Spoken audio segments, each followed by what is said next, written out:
Keajaiban Al-Quran.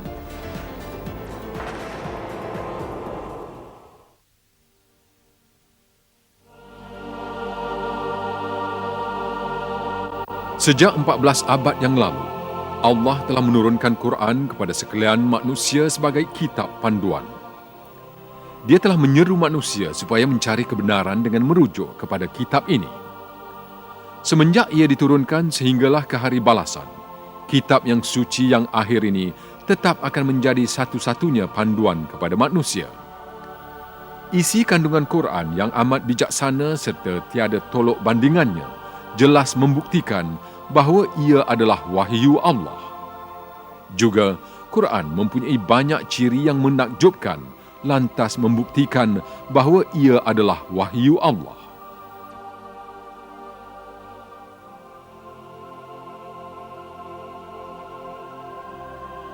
Salah satu daripada ciri ini ialah hakikat bahawa sebilangan fakta saintifik yang hanya dapat didedahkan melalui teknologi abad ke-20 telah dinyatakan di dalam Quran 1400 tahun yang lalu. Quran bukanlah sebuah buku sains. Namun begitu, banyak fakta-fakta saintifik yang telah diterangkan secara mendalam lagi padat di dalam ayat-ayat Quran telah ditemui teknologi abad ke-20 sahaja. Fakta-fakta ini tidak mungkin diketahui sesiapa semasa Quran diturunkan, dan ini lebih-lebih lagi membuktikan bahawa Quran adalah wahyu Allah. Untuk memahami keajaiban saintifik Quran, kita haruslah memahami tahap sains ketika kitab suci ini diturunkan. Dalam abad ke-7, apabila Quran diturunkan, masyarakat Arab telah mengamalkan kepercayaan karut yang tidak berasas dalam isu-isu saintifik. Kerana tidak mempunyai teknologi untuk memerhati alam semesta dan alam semula jadi, orang Arab kuno tersebut mempercayai legenda yang diturunkan generasi lama. Sebagai contoh, mereka mempercayai bahawa gunung mendokong langit. Mereka mempercayai bahawa dunia ini rata yang mempunyai gunung tinggi di kedua-dua belah hujungnya. Gunung ini dianggap sebagai tiang yang menahan langit. Namun, kesemua kepercayaan karut masyarakat Arab ini lenyap setelah turunnya Quran. Allah jualah yang menjadikan langit terangkat tinggi dengan tiada bertiang sebagaimana yang kamu melihatnya. Sebagai contoh menghapuskan kepercayaan bahawa langit dipukul gunung. Dalam bidang-bidang lain juga, fakta-fakta penting telah diterangkan ketika ia masih belum diketahui umum. Quran yang diturunkan ketika pengetahuan manusia masih terhad tentang astronomi, fizik atau biologi, mengandungi fakta utama tentang pelbagai subjek seperti penciptaan alam semesta, penciptaan manusia, struktur atmosfera dan keseimbangan bijaksana yang memungkinkan kehidupan di bumi. Sekarang, mari kita kaji beberapa kebenaran saintifik yang telah diperlihatkan di dalam Quran.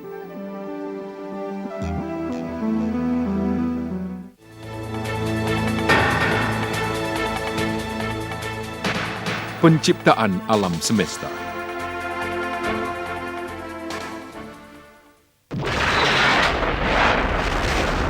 Asal-usul alam semesta diterangkan di dalam Quran di dalam ayat berikut. Dialah yang menciptakan langit dan bumi.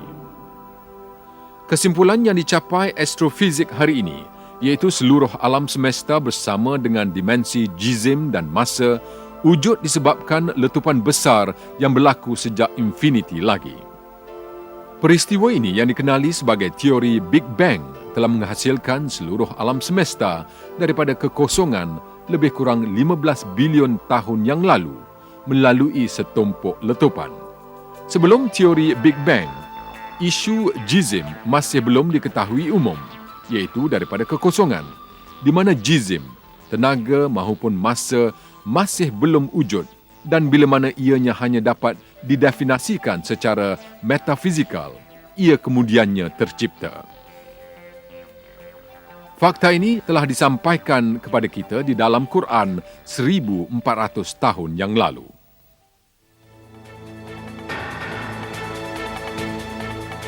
perkembangan alam semesta.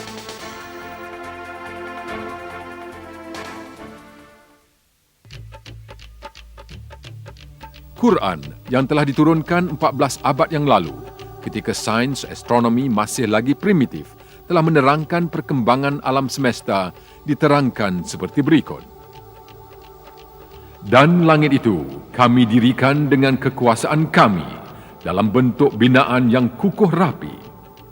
Dan sesungguhnya kami adalah mempunyai kekuasaan yang luas tidak terhingga. Dalam pengertian lain, Quran menyebut bahawa alam semesta berkembang dan hal ini telah dibuktikan sains pada hari ini. Sehingga awal abad ke-20, satu-satunya pandangan yang menonjol dalam dunia sains ialah bahawa alam semesta mempunyai sifat malar dan ia telah wujud sejak infiniti lagi. Penyelidikan, pemerhatian dan pengiraan yang dibuat teknologi moden walau bagaimanapun telah menunjukkan bahawa alam semesta mempunyai permulaan dan ia sentiasa berkembang. Pada permulaan abad ke-20, ahli fizik Rusia Alexander Friedman dan ahli kosmologi Belgium Georges Lemaître telah membuat pengiraan yang tidak menentu bahawa alam semesta bergerak secara malar dan ianya sedang berkembang. Fakta ini juga telah dibuktikan oleh data pemerhatian dalam tahun 1929. Ketika Edwin Hubble, seorang ahli astronomi Amerika, sedang memerhatikan langit dengan teleskop, beliau telah mendapati bahawa bintang dan galaksi sentiasa bergerak menjauhi satu sama lain. Alam semesta dengan segala komponennya yang sentiasa bergerak menjauhi satu sama lain menunjukkan bahawa ia sentiasa berkembang. Pemerhatian yang dijalankan dalam tahun-tahun berikutnya membuktikan bahawa alam semesta sentiasa berkembang. Fakta ini telah diterangkan di dalam Quran ketika ia masih belum diketahui sesiapa. Ini kerana Quran ialah wahyu Allah, Maha Pencipta dan pemerintah keseluruhan alam semesta.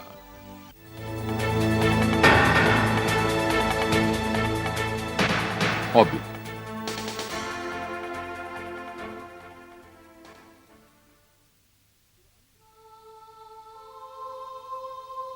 Quran menekankan bahawa matahari dan bulan bergerak mengelilingi orbit. Dan dialah Tuhan yang telah menjadikan malam dan siang, serta matahari dan bulan. Tiap-tiap satunya beredar terapung-apung di tempat edaran masing-masing di angkasa lepas. Ayat lain juga ada menyebut bahawa matahari tidak statik. Sebaliknya, ia bergerak mengelilingi orbit. Dan sebahagian dari dalil yang tersebut ialah matahari. Ia kelihatan beredar ke tempat yang ditetapkan baginya. Itu adalah takdir Tuhan yang Maha Kuasa lagi Maha Mengetahui.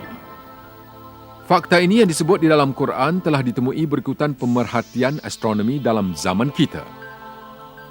Mengikut pengiraan pakar astronomi, matahari bergerak pada kelajuan 720,000 km sejam menghala ke arah bintang Vega dalam orbit yang dipanggil apex solar. Ini bermakna bahawa matahari bergerak sejauh lebih kurang 17,280,000 km sehari. Selain matahari, planet dan satelit yang berada di dalam sistem graviti matahari juga bergerak mengikut arah yang sama. Juga, pergerakan keseluruhan bintang di alam semesta adalah sama dan terancang.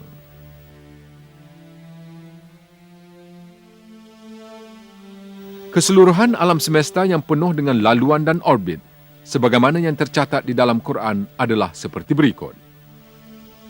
Demi langit yang mempunyai jalan-jalan yang berbagai bentuk keadaannya. Terdapat lebih kurang 200 bilion galaksi di dalam alam semesta, di mana setiap satunya mengandungi 200 bilion bintang. Kebanyakan bintang mempunyai planet dan kebanyakan planet tersebut mempunyai satelit. Kesemua jasad cakrawala ini bergerak di dalam orbit yang cukup terancang. Setiap satu mengelilingi orbitnya dalam keadaan harmoni dan terancang sejak berjuta-juta tahun yang lalu. Lagipun sebilangan besar komet bergerak di dalam orbit masing-masing. Bukan sahaja jasad cakrawala yang bergerak di dalam orbit, galaksi juga bergerak dengan kelajuan tinggi di dalam orbit yang cukup terancang dan teratur ini.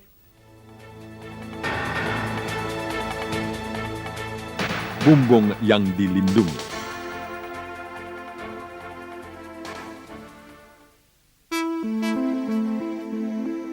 Allah telah menyeru di dalam Quran agar kita mengetahui sifat langit. Dan kami telah menjadikan langit sebagai bumbung yang terpelihara dan terkawal, sedang mereka yang kafir itu berpaling tidak memerhatikan tanda-tanda kekuasaan kami yang ada padanya. Sifat langit telah dibuktikan penyelidikan saintifik yang dibuat dalam abad ke-20. Atmosfera yang mengelilingi bumi mempunyai fungsi penting dalam penerusan hidup.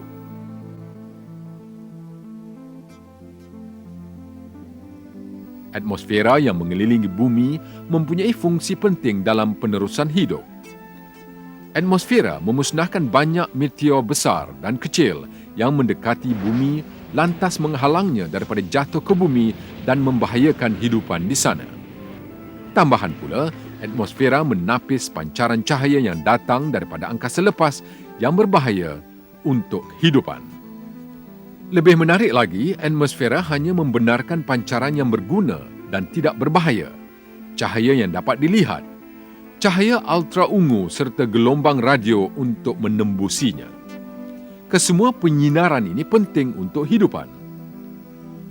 Pancaran neo ultra ungu yang mana separuh sahaja daripadanya diterima atmosfera amatlah penting untuk fotosintesis tumbuh-tumbuhan serta penerusan hidup segala makhluk hidup.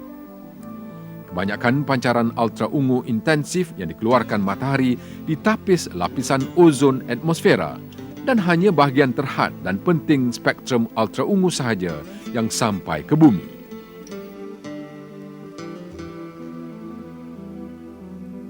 Fungsi pelindungan atmosfera tidak berakhir di sini. Atmosfera juga melindungi bumi daripada angkasa lepas yang amat sejuk, mempunyai suhu lebih kurang di bawah paras 270 darjah sentigrad.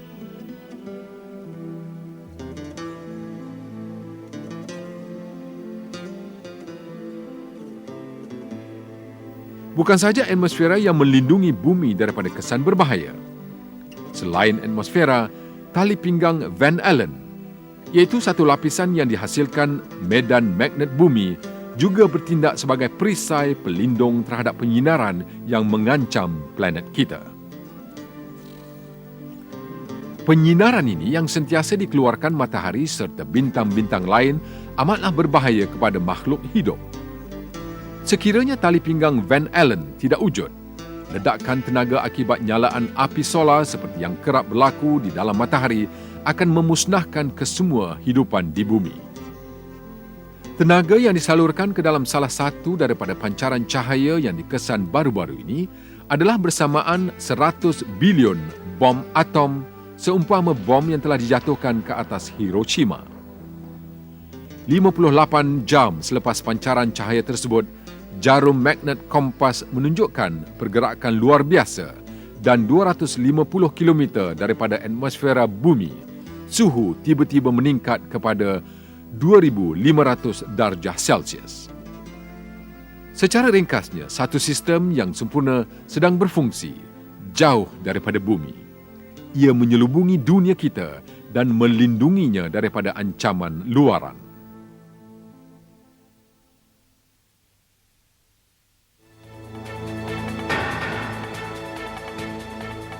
Langit yang kembali.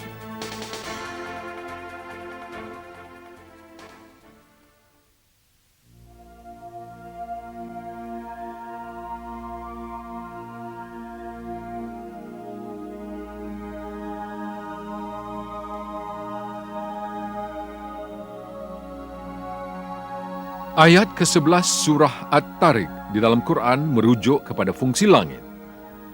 Demi langit yang berulang-ulang mencurahkan hujan. Perkataan ini yang ditafsirkan sebagai berkitar di dalam terjemahan Quran juga bermaksud menghantar balik atau kembali. Sebagaimana yang diketahui, atmosfera yang mengelilingi bumi mengandungi banyak lapisan. Setiap lapisan mempunyai fungsi utama untuk kepentingan hidupan. Penyelidikan telah menunjukkan bahawa lapisan ini bertindak mengembalikan bahan atau pancaran yang terdedah kepadanya ke angkasa lepas atau ke bumi.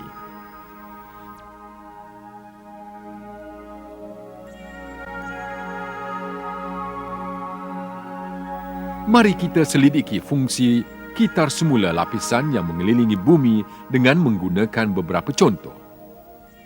Troposfera, 13 hingga 15 km daripada bumi, membolehkan wap air naik daripada permukaan untuk dimeluapkan dan dikembalikan ke bumi sebagai hujan. Lapisan ozon pada ketinggian 25 km memantul penyinaran berbahaya dan cahaya ultraungu yang datang daripada angkasa lepas dan membalikkan kedua-duanya ke angkasa lepas. Ionosfera memantul siaran gelombang radio daripada bumi ke bahagian lain dunia seperti satelit komunikasi pasif, dan ini memungkinkan komunikasi wireless, siaran radio dan TV jarak jauh. Sesungguhnya, sifat lapisan langit ini yang ditemui sains hanya baru-baru ini, walhal telah diperakui Quran sejak berabad yang lalu. Sekali lagi menunjukkan bahawa Quran adalah wahyu Allah.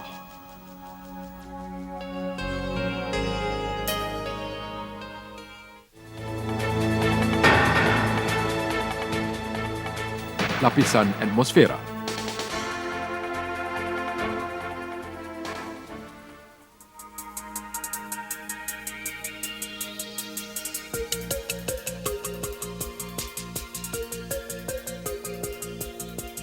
Alam semesta, sebagaimana yang ditunjukkan di dalam ayat Quran, terdiri daripada 7 lapisan.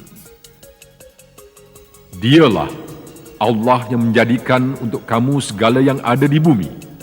Kemudian ia menuju dengan kehendaknya ke arah bahan-bahan langit.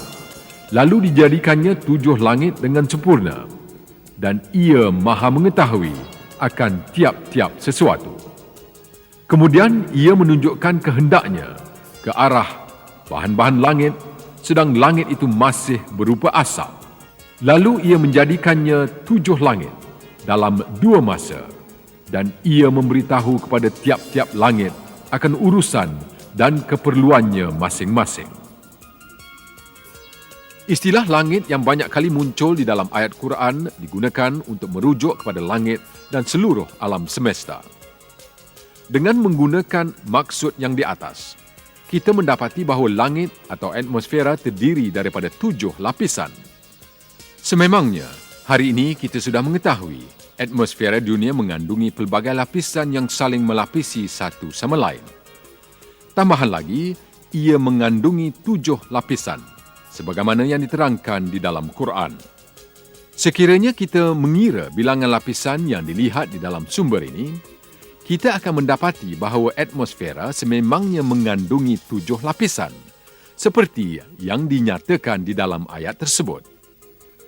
Sememangnya menakjubkan kerana fakta-fakta ini yang hanya mampu diterokai teknologi abad ke-20 telah disebut dengan begitu terperinci di dalam Quran sejak 1400 tahun yang lalu.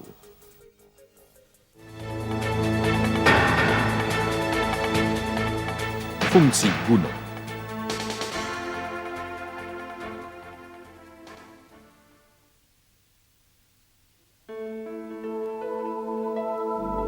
Quran menegaskan satu fungsi geologi gunung yang penting. Dan kami telah menjadikan di bumi gunung ganang yang menetapnya, supaya bumi itu tidak menggegar mereka. Gunung berperanan menahan gegaran di atas bumi seperti mana yang telah disebut di dalam ayat di atas.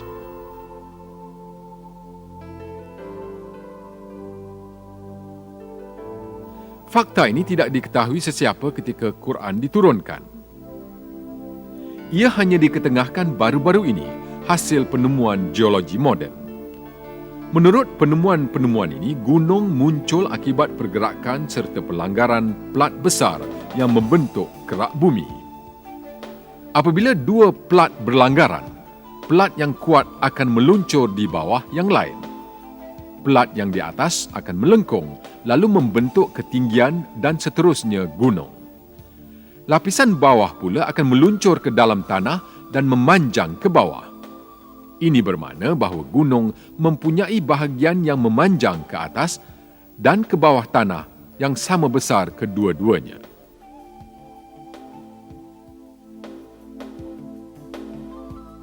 Struktur gunung diterangkan di dalam sebuah teks saintifik seperti berikut. Di mana ketebalan benua itu lebih, kerak akan menindih lebih jauh ke dalam mantel. Peranan gunung diterangkan di dalam sebuah ayat dengan membuat perbandingan dengan pasak. Bukankah kami telah menjadikan bumi terbentang luas sebagai hamparan dan gunung ganang sebagai pancang pasaknya? Dalam pengertian lain, gunung mencantumkan plat di dalam kerak bumi melalui pergerakannya ke atas dan bawah bumi di titik percantuman plat tersebut. Dengan cara ini, ia mengukuhkan lagi kerak bumi dan menghalangnya daripada hanyut di atas magma stratum atau di kalangan platnya.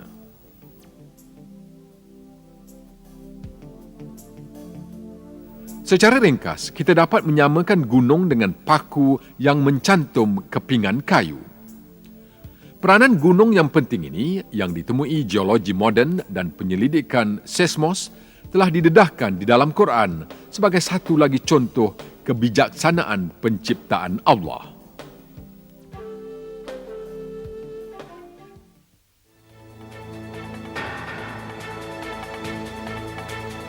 Pergerakan gunung.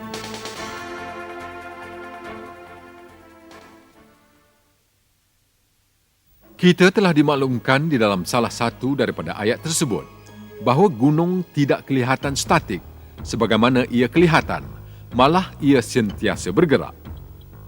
Dan engkau melihat gunung ganang, engkau menyangkanya tetap membeku, padahal ia bergerak cepat seperti bergeraknya awan. Demikianlah perbuatan Allah yang telah membuat tiap-tiap sesuatu dengan serapi-rapi dan sebaik-baiknya. Sesungguhnya, ia amat mendalam pengetahuannya akan apa yang kamu lakukan. Pergerakan gunung adalah disebabkan pergerakan kerak bumi di atas mana ianya tersergam. Pada permulaan abad ke-20, buat pertama kalinya dalam sejarah, seorang ahli sains Jerman yang bernama Alfred Wegener telah menyarankan bahawa benua-benua di bumi telah bercantum ketika dunia masih di peringkat permulaan. Namun, ia telah hanyut ke arah yang berlainan, lantas berpecah sesama sendiri.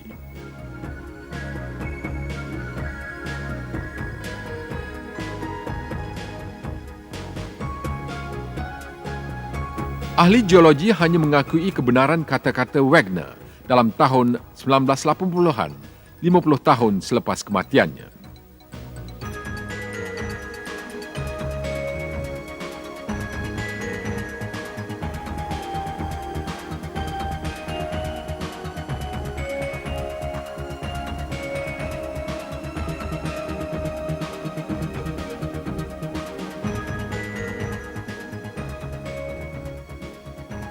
Satu perkara harus ditekankan di sini.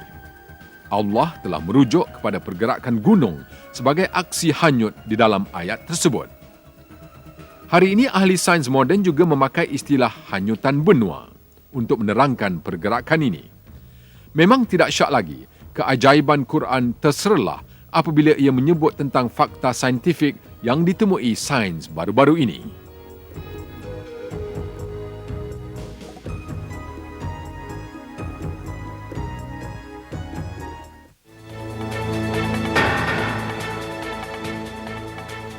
Misteri besi.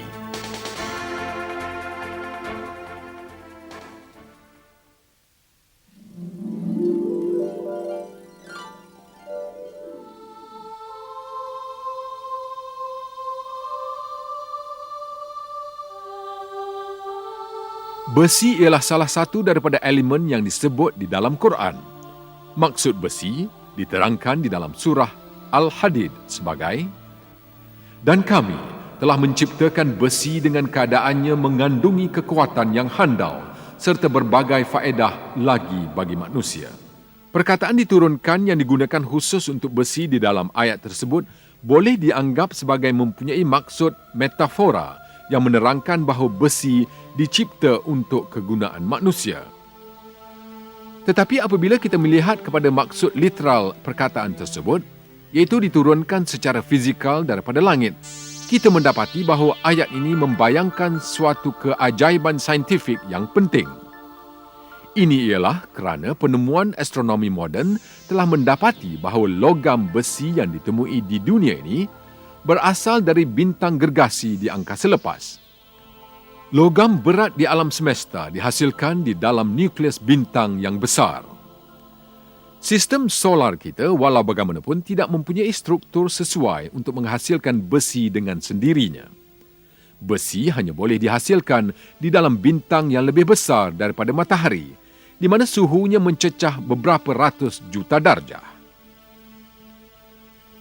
Apabila jumlah besi melebihi tahap tertentu di dalam bintang, bintang tidak lagi dapat menahannya lalu menghasilkan letupan yang dipanggil nova atau nova lampau.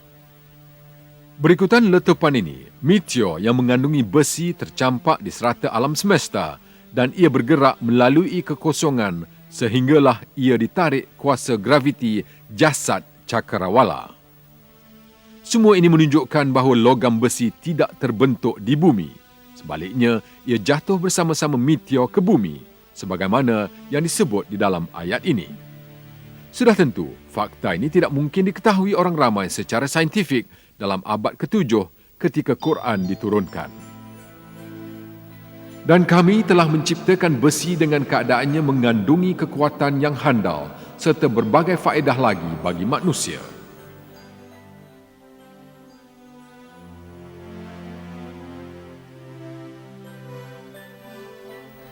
Juga ayat ke-25 surah Al-Hadid yang merujuk kepada besi mengandungi dua kod matematik yang menarik. Surah Al-Hadid ialah surah yang ke-57 di dalam Quran. Nilai berangka perkataan Al-Hadid dalam bahasa Arab. Dalam perkataan lain ialah abjad, iaitu nombor 57. Nilai berangka istilah hadid ialah 26 dan 26 adalah nombor atom besi.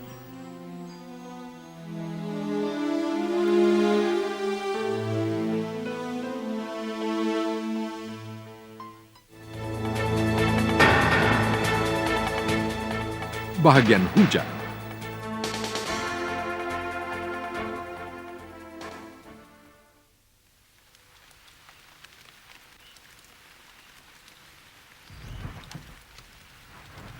Sifat penyuburan angin serta kesannya terhadap pembentukan hujan ada dinyatakan di dalam satu ayat Quran. Dan kami hantarkan angin sebagai pembawa air dan pemindah benih. Maka dengan itu kami menurunkan air hujan dari langit. Kemudian kami berikan kamu meminumnya. Ayat ini ada menyatakan bahawa tahap permulaan dalam pembentukan hujan ialah angin. Sehingga permulaan abad ke-20, angin diketahui umum sebagai penggerak awan. Namun penemuan meteorologi moden telah menunjukkan peranan penyuburan angin dalam pembentukan hujan. Fungsi penyuburan adalah seperti berikut. Gelembung angin terbentuk dengan begitu banyak di atas permukaan laut atau lautan akibat tindakan membuih. Apabila buih-buih ini meletup, beribu-ribu zarah halus dengan garis pusat 0.001 mm akan tercampak ke udara. Zarah ini yang dikenali sebagai aerosol bercampur dengan habuk yang ditiup dari daratan oleh angin sebelum ia ditiup ke lapisan atasan atmosfera. Zarah ini yang dibawa ke altitude yang lebih tinggi oleh angin bersentuhan dengan wap air di sana. Wap air memeluap di sekitar zarah ini lalu bertukar menjadi titisan air. Titisan air ini pada mulanya berkumpul dan membentuk awan dan kemudiannya jatuh ke bumi dalam bentuk hujan.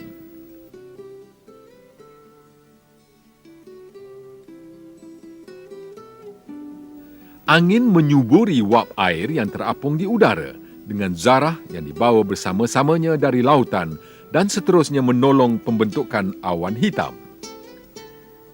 Sekiranya angin tidak memiliki sifat ini, titisan air di dalam atmosfera yang lebih tinggi tidak mungkin terbentuk dan hujan tidak mungkin wujud.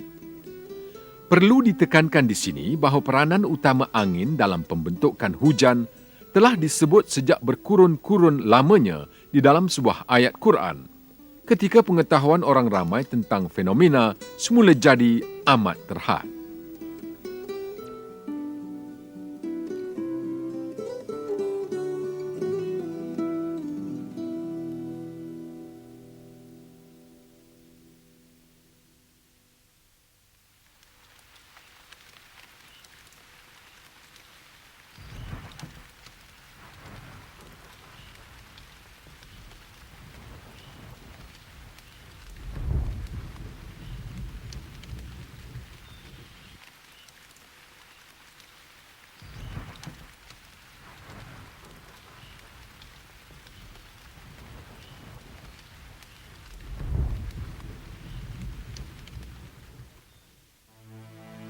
Sukatan hujan sekali lagi telah ditemui penyelidikan moden. Telah dianggarkan bahawa lebih kurang 16 juta tan air menyejat dari bumi dalam masa sesaat. Anggaran ini adalah bersamaan 513 triliun tan air dalam setahun. Jumlah ini sama banyak dengan jumlah hujan yang turun ke bumi dalam setahun. Ini bermakna bahawa air beredar secara berterusan dalam kitaran yang seimbang mengikut sesuatu sukatan.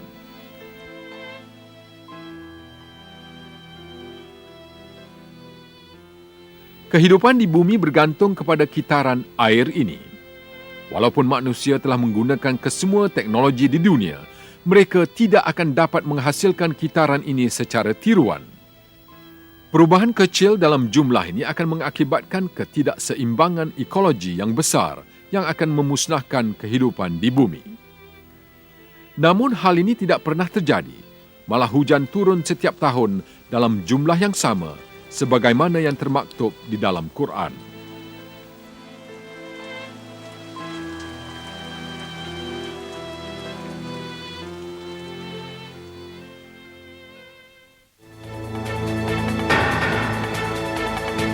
Lautan tidak bergaul antara satu sama lain.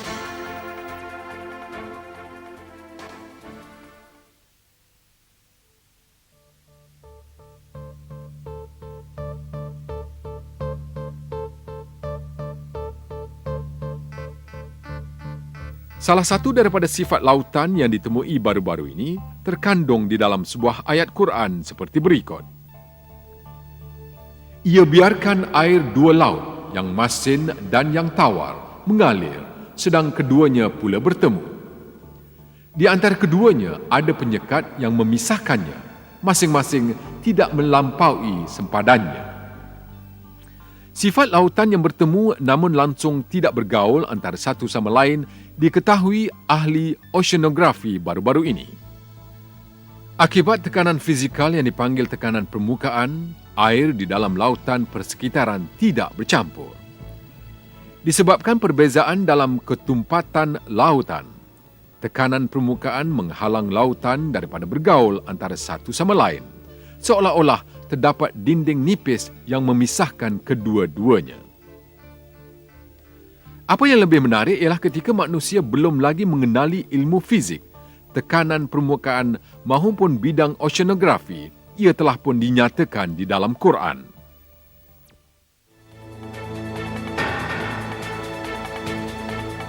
Jantina bayi.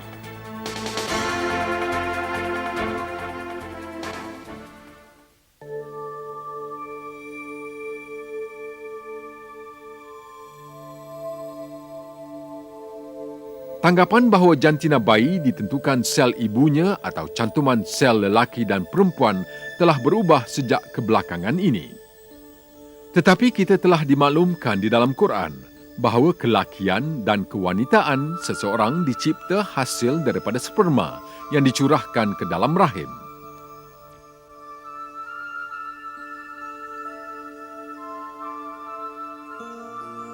dan bahawa sesungguhnya dialah yang menciptakan pasangan lelaki dan perempuan dari setitis air mani ketika dipancarkan ke dalam rahim.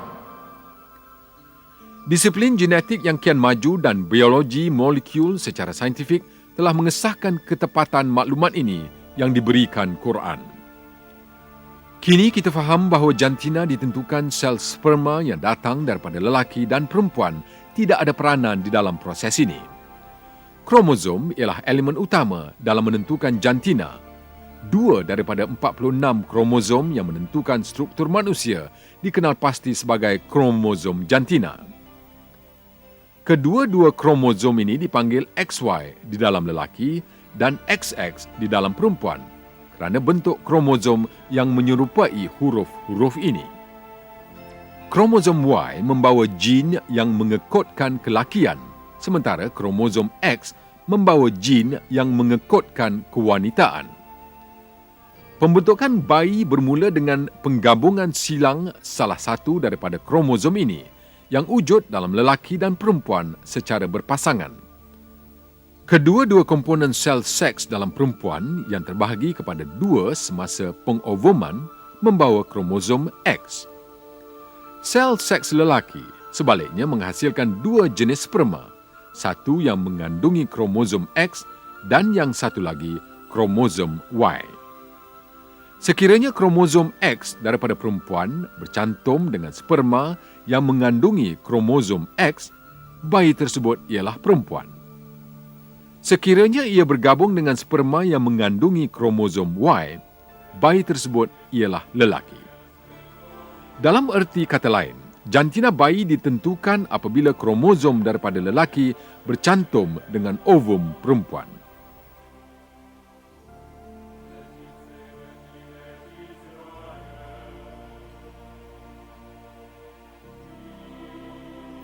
Maklumat ini tidak diketahui umum sehinggalah penemuan jin dalam abad ke-20.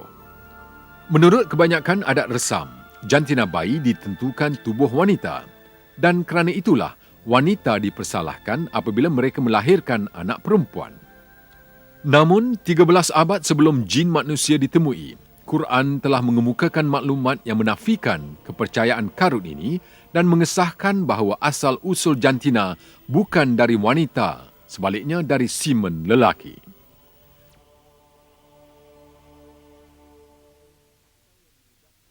Sekiranya kita meneliti fakta yang didedahkan di dalam Quran tentang kejadian manusia, kita sekali lagi akan berhadapan dengan beberapa keajaiban saintifik. Apabila sperma lelaki bergabung dengan ovum perempuan, esen bayi yang bakal dilahirkan akan terbentuk. Sel tunggal yang dikenali sebagai zigot dalam biologi akan membahagi dan muncul semula dengan cepatnya dan seterusnya menjadi seketul daging. Zigot, walau bagaimanapun, tidak menghabiskan masa pembentukannya dalam kekosongan. Sebaliknya, ia berpaut kepada uterus, umpama akar yang mencengkam bumi dengan sulur pautnya. Melalui tali ikatan ini, zigot tersebut memperolehi bahan-bahan penting bagi pembesarannya dari tubuh ibunya. Di sini, satu keajaiban Quran yang penting ditunjukkan. Semasa merujuk kepada zigot yang membesar di dalam rahim ibunya, Allah telah menggunakan perkataan Allah dalam Quran. Bacalah, wahai Muhammad, dengan nama Tuhanmu yang menciptakan sekalian makhluk. Ia menciptakan manusia dari sebuku darah beku. Bacalah, dan Tuhanmu yang Maha Pemurah. Maksud perkataan Allah dalam bahasa Arab ialah suatu yang berpaut pada sesuatu tempat. Perkataan ini secara literal digunakan untuk menerangkan seekor pacat yang melekat pada tubuh dan menghisap darahnya. Bukanlah secara kebetulan perkataan yang begitu sesuai digunakan untuk menerangkan maksud zigot yang membesar di dalam rahim ibu. Ini sekali lagi membuktikan bahawa Quran ialah wahyu daripada Allah, Tuhan seluruh alam.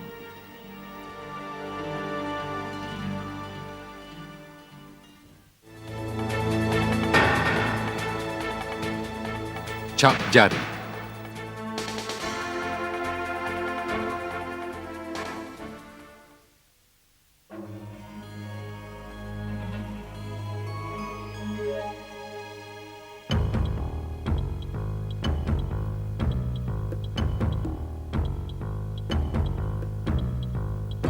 Sementara Quran ada menyebut bahawa Allah boleh menghidupkan yang mati dengan mudah. Penekanan terperinci diberi terhadap cap jari. Bukan sebagaimana yang disangkakan itu.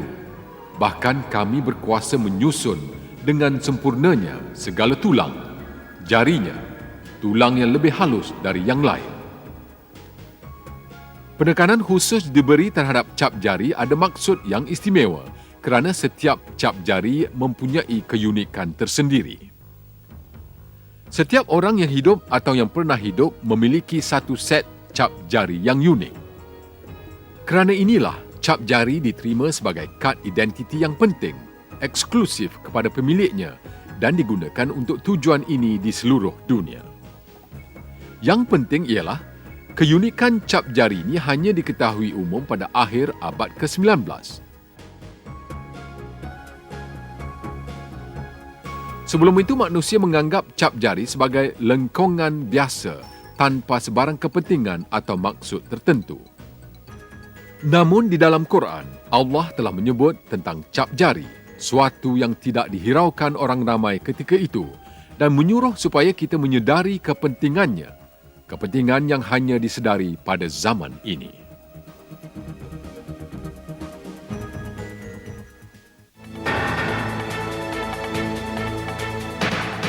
Otot yang membaluti tulang.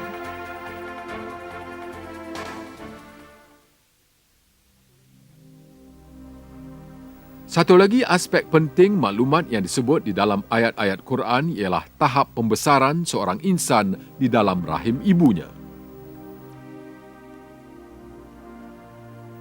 Kemudian kami ciptakan air benih itu menjadi sebuku darah beku.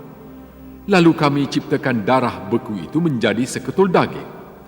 Kemudian kami ciptakan daging itu menjadi beberapa tulang. Kemudian kami balut tulang-tulang itu dengan daging. Setelah sempurna kejadian itu, kami bentuk dia menjadi makhluk yang lain sifat keadaannya. Maka nyatalah kelebihan dan ketinggian Allah sebaik-baik pencipta. Embriologi merupakan satu bidang sains yang menyelidiki pembesaran embrio di dalam rahim ibu. Sebelum ini, ahli embriologi menganggap bahawa tulang dan otot di dalam embrio membentuk dengan serentak. Sebab itu, untuk sekian lamanya, beberapa pihak telah mendakwa bahawa ayat ini bercanggah dengan sains. Namun, penyelidikan mikroskop canggih yang dikendalikan perkembangan teknologi baru telah mendedahkan ketepatan setiap perkataan di dalam Quran. Ujian yang dijalankan di tahap mikroskop menunjukkan bahawa pembesaran di dalam rahim ibu sama seperti apa yang diterangkan di dalam ayat-ayat tersebut. Pada mulanya, tisu rawan embrio menjadi tulang. Kemudian sel yang dipilih daripada tisu di sekitar tulang bercantum dan membaluti tulang. Tindakan ini diterangkan di dalam risalah penerbitan saintifik seperti berikut. Dalam minggu ketujuh, rangka tubuh mula muncul di dalam tubuh dalam bentuk tertentu. Di penghujung minggu ketujuh dan dalam minggu yang ke-8, otot mula membaluti tulang yang terdiri daripada pelbagai bentuk itu.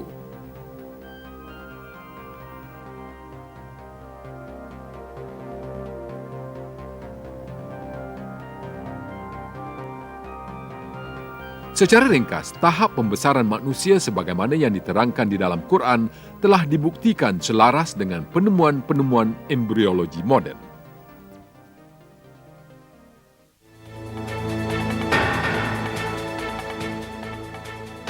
Tiga tahap pembesaran bayi di dalam rahim.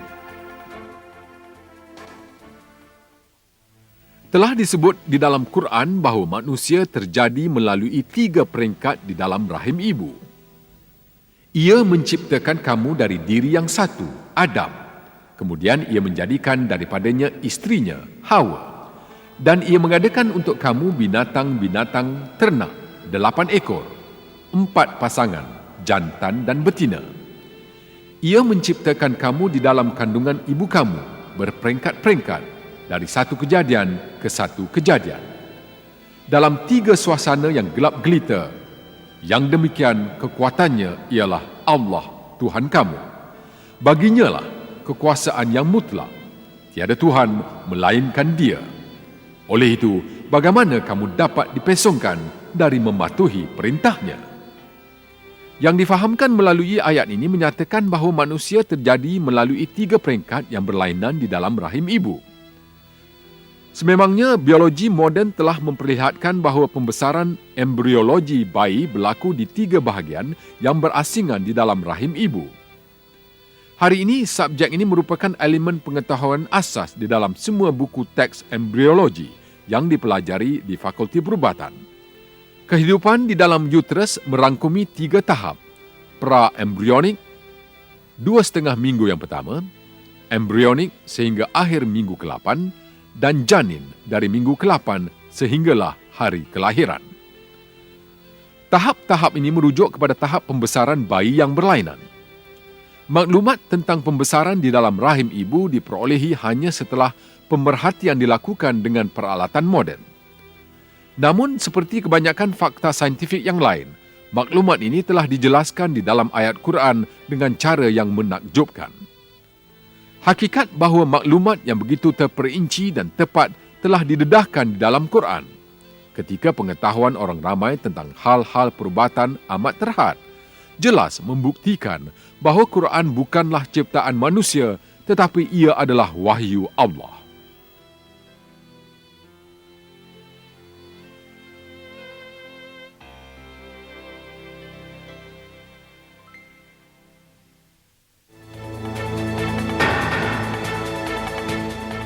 Kemenangan Byzantine.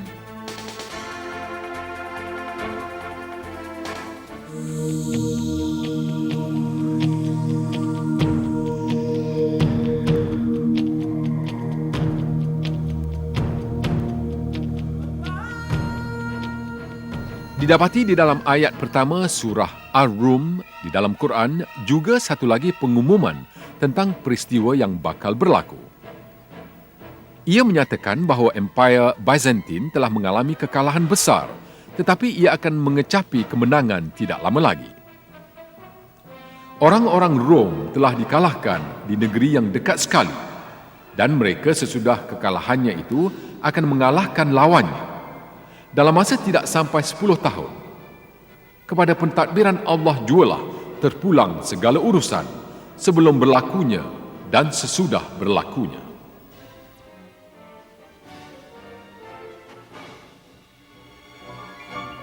Ayat ini telah didedahkan pada tahun 620, hampir 7 tahun setelah kekalahan teruk orang Kristen Byzantine di tangan orang Parsi, bila mana mereka kehilangan Jerusalem. Namun, ayat ini telah menyatakan bahawa Byzantium akan mengecapi kemenangan tidak lama lagi.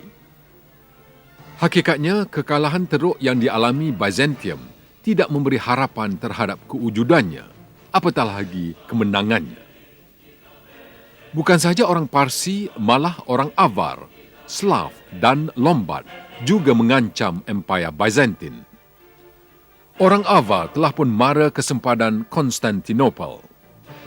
Maharaja Byzantine Heraclius telah memerintah agar emas dan perak di dalam gereja dilebur dan dijadikan wang untuk menampung keperluan ketenteraan. Ramai gubernur yang telah memberontak terhadap Maharaja Heraclius lalu menyebabkan empayanya hampir musnah. Mesopotamia, Seleucia, Syria, Palestin, Mesir dan Armenia yang pada mulanya milik Byzantium telah dicerobohi tentera jahiliah Parsi. Ringkasnya, ketika semua orang menunggu detik-detik kejatuhan Empire Byzantine, ayat pertama surah Ar-Rum telah diturunkan dan ia mengumumkan kemenangan Byzantium dalam beberapa tahun sahaja lagi. Lebih kurang 7 tahun sesudah surah Ar-Rum diturunkan, dalam bulan Disember tahun 627, berlakulah pertempuran penentu di antara Byzantium dan Parsi di Minimar, dan tanpa diduga, Byzantine telah mencapai kemenangan besar ke atas orang Parsi. Beberapa bulan kemudian, orang Parsi telah membuat perjanjian dengan Byzantium yang menghendaki mereka menyerahkan balik kawasan-kawasan penaklukan. Akhirnya kemenangan orang Rom yang telah diisytiharkan Allah di dalam Quran menjadi kenyataan.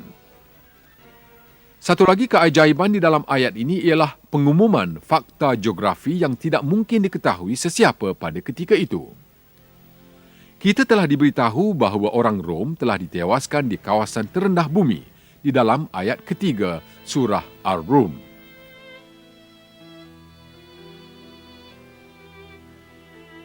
Penyataan Adna al-Ad dalam bahasa Arab ditafsirkan sebagai suatu kawasan yang dekat dalam kebanyakan terjemahan. Ini hanyalah tafsiran kiasan kenyataan asal dan bukan maksud literalnya. Perkataan adna dalam bahasa Arab diambil dari istilah deni yang bermaksud rendah dan ad yang bermaksud dunia. Oleh itu penyataan adna al-ad bermaksud kawasan terendah bumi.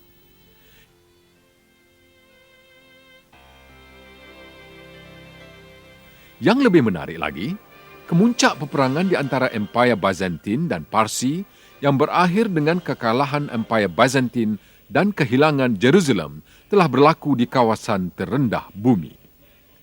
Kawasan ini ialah lembangan Laut Mati yang terletak di titik persilangan tanah kepunyaan Syria, Palestin dan Jordan. Laut Mati yang terbentang 395 meter di bawah aras laut ialah kawasan terendah bumi. Ini bermakna bahawa kerajaan Byzantine telah ditewaskan di kawasan terendah dunia, sebagaimana yang telah dinyatakan di dalam ayat tersebut. Apa yang paling menarik ialah altitude Laut Mati hanya dapat diukur dengan teknik pengukuran moden.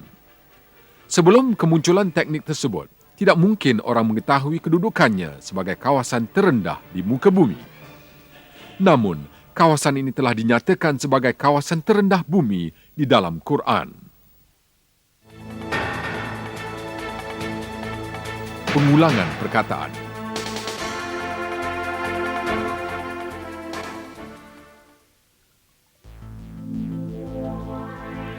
Selain daripada sifatnya yang menakjubkan yang telah kita selidiki, Quran juga memiliki keajaiban matematik. Sebagai contoh, jumlah pengulangan beberapa patah perkataan di dalam Quran. Perkataan-perkataan yang berkaitan didapati sama banyaknya. Berikut ialah perkataan serta jumlah pengulangannya di dalam Quran. Perkataan hari diulangi sebanyak 365 kali dalam bentuk mufrad, sementara bentuk jamak dan duaannya diulangi sebanyak 30 kali. Jumlah pengulangan istilah bulan ialah 12. Perkataan hukum diulangi sebanyak 117 kali, sementara penyataan pengampunan yang merupakan satu daripada prinsip asas Quran diulangi sebanyak 2 kali jumlah tersebut. Jumlah pengulangan perkataan dunia dan alam baka adalah sama, iaitu 115 kali. Kenyataan 7 syurga diulangi sebanyak 7 kali. Penciptaan langit juga diulangi sebanyak 7 kali. Perkataan iman tanpa genetik, diulangi sebanyak 25 kali di dalam Quran. Begitu juga perkataan kecurangan ataupun menutup kebenaran, kufur. Perkataan zakah diulangi sebanyak 32 kali, sementara jumlah pengulangan perkataan rahmat ialah 32. Penyataan yang amat murni digunakan sebanyak 6 kali, tetapi orang yang gasang digunakan sebanyak separuh daripada jumlah tersebut, iaitu 3 kali. Manusia digunakan sebanyak 65 kali, sama banyaknya dengan jumlah penyebutan peringkat kejadian manusia.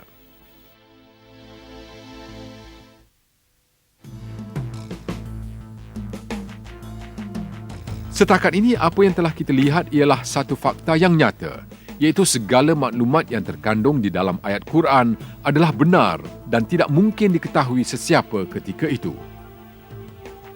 Ini sudah tentu membuktikan bahawa Quran bukan ciptaan manusia, tetapi ianya adalah wahyu Allah yang mencipta segala-galanya dan Maha Kuasa yang mengetahui segala-galanya.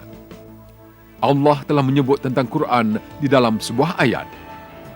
Patutkah mereka bersikap demikian, tidak mahu memikirkan isi Al-Quran? Kalaulah Al-Quran itu datangnya bukan dari sisi Allah, nescaya mereka akan dapati perselisihan yang banyak di dalamnya. Isi kandungan Quran bukan sahaja konsisten, malah setiap maklumat yang terkandung di dalamnya memperlihatkan keajaiban yang semakin terserlah saban hari. Manusia wajib berpegang kepada kitab ini yang diturunkan Allah dan menerimanya sebagai satu-satunya kitab panduan. Allah telah menyeru kepada kita di dalam salah sebuah daripada ayat tersebut. Dan kami turunkan kepadamu Al-Quran, menjelaskan tiap-tiap sesuatu dan menjadi hidayah petunjuk, serta membawa rahmat dan berita yang menggembirakan bagi orang-orang Islam.